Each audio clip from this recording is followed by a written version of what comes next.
नमस्कार, आप देख रहे हैं मानसिकता न्यूज़ और आपके साथ मैं हूं सौरभ दुबे। मर्यादा पुरुषोत्तम भगवान श्री राम की नगरी अयोध्या से चलकर हम तीर्थराज प्रयागराज में मौजूद हैं। तीर्थों का राजा प्रयागराज को कहा जाता है। आपको बता दें कि सबसे बड़ा विश्व का सबसे बड़ा मेला यहां पर इस वक्त लगना शुरू हो चुका है। महाकुंभ 12 सालों में कुंभ होता है और 12 बार जब कहा जाता है कुंभ आए तो उसके बाद महाकुंभ होता है। सनातन का बहुत बड़ा मेला इस बार लगने वाला है। आपको बता दें कि यहाँ पर तमाम ऐसे साधु संत मिलेंगे जिनके दर्शन दुर्लभ होते हैं। आप इस समय ही इनको देखेंगे, इसके बाद देख पाना भी बड़ा मुश्किल होता है। कहाँ चले जाते हैं, कब आते हैं, कुछ पता नहीं चलता, आखिर खाते क्या हैं। तो ऐसे में हमारे साथ यहाँ पर सामने बैठे हुए दिखाएंगे आपको, हमारे जो सहयोगी दिखा रहे हैं नागा संत हैं। इनसे बातचीत करेंगे और जानेंगे कि आखिर इनके जीवन जो है वो कैसे चलता है, आखिर क्या कुछ ये लोग सोचते हैं, क्या कुछ खाते पीते हैं, आखिर कहाँ रहते हैं और क्यों कुंभ में ही ये लोग आते हैं और उसके बाद कहाँ हैं। तो इन लोगों से बातचीत होगी, तो आइए बातचीत की शुरुआत करते हैं। काफ़ी कुछ हम जानने का प्रयास करेंगे। सबसे पहले महाराज जी से जानेंगे कि आपका नाम क्या है। महाराज जी, मेरा नाम नागा बाबा सुदर्शन गिरी, श्री पंचायती निरंजनी अखाड़ा। महाराज जी, सबसे पहले तो हम ये जानना चाहेंगे कि कितने साल की उम्र में आप संत हो गए। मैं 5-6 साल की उम्र में मैं संन्यास ले लिया था और जो शिक्षा दीक्षा मैं श्री पंचायती निरंजनी अखाड़े से लिया हूँ। पढ़ाई उड़ाई सब मैं अपने अखाड़े से की हुई है। महाराज जी, महज 5 साल की उम्र में आपके माता पिता ने अनुमति दे दी। हमको दूने पे चढ़ाया, जैसे गुरु महाराज का दूना है उस पर चढ़ाया हुआ है। तो हमारे माता पिता की अनुमति से हम बाबा जी बने हुए हैं। हम बिना अनुमति के नहीं बने, हम माँ बाप की अनुमति से बाबा बने। अखाड़े में बिना माता पिता की अनुमति से हमारे यहाँ पे साधु नहीं बनाया जाता। माता पिता की अनुमति जरूर लेते हैं जी। महाराज जी, एक चीज़ जो अक्सर लोगों के दिमाग में चलती है आप लोगों को लेकर, ऐसे जब स्नान आते हैं, खासकर कुंभ, अर्ध कुंभ या फिर ऐसा जो महाकुंभ है, ये ऐसे प्रमुख स्नान जो पर्व है हमारे, ऐसे समय पर ही आप लोग ही दिखाई देते हैं। उसके अलावा कहाँ रहते हैं, कहाँ चले जाते हैं, कब आते हैं, कुछ पता नहीं चलता। ये जो महाकुंभ या कुंभ मेला आता है, जितने भी नागा बाबा होते हैं सब अपने पहाड़ों में, गुफाओं में, कंदराओं में चले जाते हैं और कुंभ मेले के समय ये लोग मेले करने आते हैं। उसके बाद ये सब भजन में अपने पहाड़ों में चले जाते हैं, लुप्त हो जाते हैं जी। कुंभ, अर्ध कुंभ या फिर महाकुंभ में अंतर क्या है? अर्ध कुंभ जो है वो 3 साल बाद आता है, और 6 साल बाद आता है, और जो महाकुंभ होता है वो 12 साल बाद आता है। और जो अभी ये कुंभ आया है प्रयागराज का, ये 144 बरस बाद ऐसा संजोग बना हुआ है कि जो 144 बरस बाद ये महाकुंभ आया हुआ है जी। जो हमने सुना है कि 12 बार कुंभ के बाद ही महाकुंभ आता है, क्या सही है? ऐसा नहीं है, 12 साल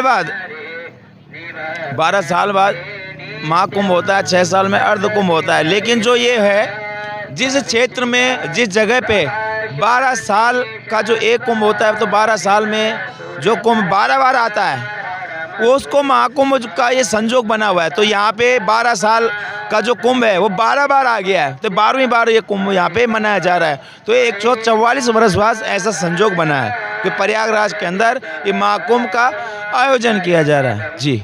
लोगों के लिए ये कितना महत्वपूर्ण है? ये नागा बाबाओं के लिए सबसे मेन महत्व, नागा बाबाओं के लिए कुंभ मेला होता है, शाही स्नान होता है। ये मेन जो कुंभ होता है नागा बाबा का ही होता है। नागा बाबा का बहुत महत्व होता है कुंभ मेले में जी, जो शाही स्नान होता है जी। अभी शाही स्नान की आप बात कर रहे हैं, तो अभी कौन सी यात्रा थी जो आई? श्री पंचायती निरंजनी अखाड़ा। अभी जो ये जो हमारी पेशवाई निकली, हाँ पेशवा, हाँ ये पेशवाई क्या है?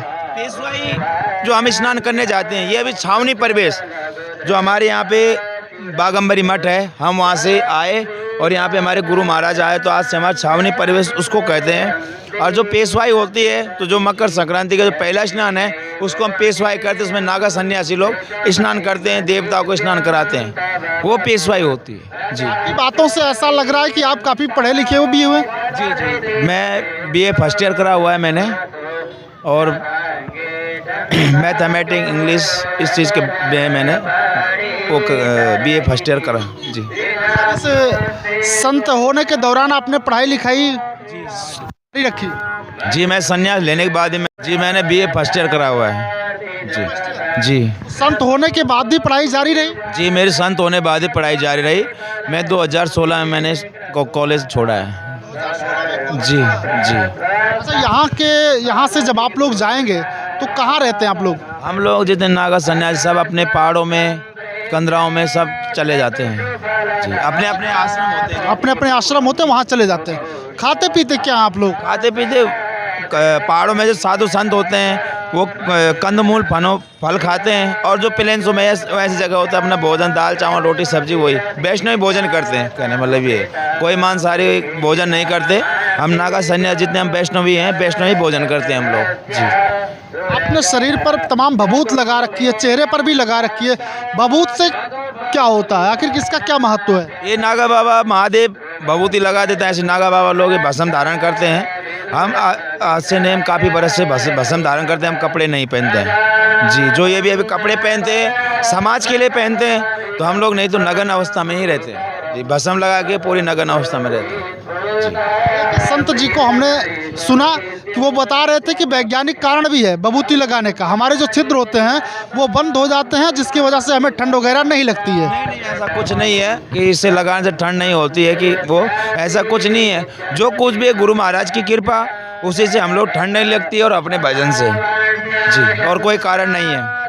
रहते हैं, तमाम बर्फबारियाँ भी होती होंगी, बारिश भी होती है, कभी कभी धूप बहुत होती है, तो कैसे सब कुछ सह लेते हैं आप लोग? वहाँ भी ऐसे ही रहते हैं हम लोग। बर्फ़ होए बारिश होए कुछ भी, हम वहाँ भी ऐसे ही रहते हैं हम लोग। उसमें कोई वो नहीं है। कि आप लोग यहाँ स्नान करने आए हैं, महाकुंभ में आए हुए हैं, तो कहा जाता है कि आप लोग संत हैं और देश दुनिया के मंगल कामना के लिए यहाँ आते हैं। आखिर क्या मन में भाव होता है आप लोगों के, वास्तव में क्या होता है? हमारे मन में एक ही भाव होता है कि अपने देश में सुख शांति बनी रहे, और कुछ नहीं। हम लोग को यही रहता है, मेन भजन और मेन हमारे एक मुद्दा रहता है कि अपने देश में सुख शांति रहे, बढ़िया चले, ऐसा और कुछ नहीं। सनातन के बारे में क्या कहें? सनातन धर्म है, यानी कुछ लोग टिप्पणियाँ भी करते हैं, कहते हैं कि सनातन धर्म ही नहीं है। जी ये गलत बात है कि सनातन धर्म नहीं है। ये सच सनातन धर्म है, आज से नहीं आदि अनादि काल से चल रहा है। और जो लोग ये कहते हैं कि सच सनातन धर्म नहीं है, तो हम लोग उनको ये कहना चाहते हैं कि ये गलत बात है कि सच सनातन धर्म नहीं है। ये सच सनातन धर्म आदि अनादि काल से चल रहा है। नागा बाबा ऋषि मुनि जितने भी थे ये आदि अनादि काल से चल रहे हैं। जितने भी धरती पे इंसान है सब ऋषि मुनियों की संतान है। जी इन्हीं से पहले से। जी महाराज जी से हमने बातचीत की, बहुत ही कीमती समय है इनका, अपना कीमती समय इन्होंने दिया, और साथ ही साथ बताया पढ़ाई लिखाई क्या हुई है, आखिर कहाँ रहते हैं, कब आते हैं, क्यों आते हैं, और साथ ही साथ मन में होता क्या है। विश्व कल्याण की, वैसे भी कहा जाता है कि हमारा जो संत समाज है अपने मन में विश्व कल्याण की कामना लेकर ही चलता है, और लोगों के हित की बात करता है, संसार के हित की बात करता है, चाहता है कि पूरे विश्व का कल्याण हो। यही सारी कामना लेकर ये लोग यहाँ पर भी आए हुए हैं। वैसे भी कहा जाता है संत दूसरों के लिए जीते हैं, परमार्थ के लिए जीते हैं। तो इनसे हमने बातचीत की, इनकी बातें सुनने के बाद आप क्या कहेंगे कमेंट सेक्शन में जाइएगा, कमेंट कीजिएगा, और कमेंट करके अपनी प्रतिक्रिया हमें ज़रूर दीजिएगा। बहरहाल अभी के लिए बस इतना ही। देखते रहिए मानसिकता न्यूज़।